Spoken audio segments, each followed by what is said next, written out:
බහැලා මෙන්න මේ දිගේ ඇවිල්ලා ක්‍රොස් කරන් ඇවිල්ලා මෙන්න මේ පාර දිගේ තමයි උඩට යන්නේ.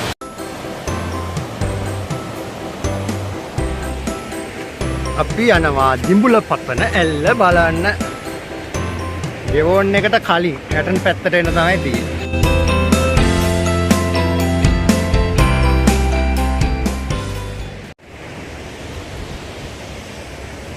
අපි යනවා දිඹුලපතන ඇල්ල බලන්න.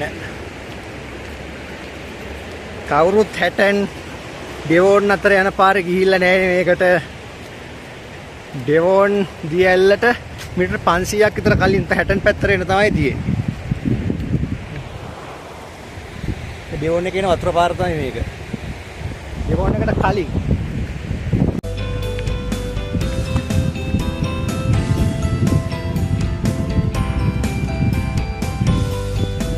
ඩෙවෝන් එකේ වතුර පාර.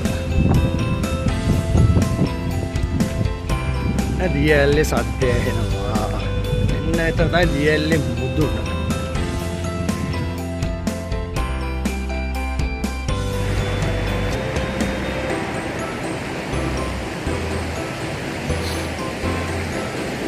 ඔන්න ඩෙවෝන් එකේ වතුර පාර. මෙන්න දිඹුලපතන ඇල්ල.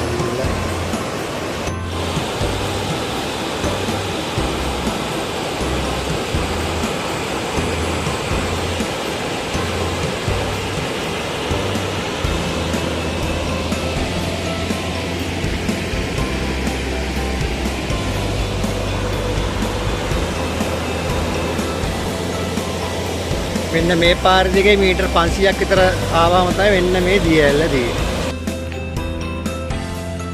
අපි දිඹුලපතන ඇල්ල.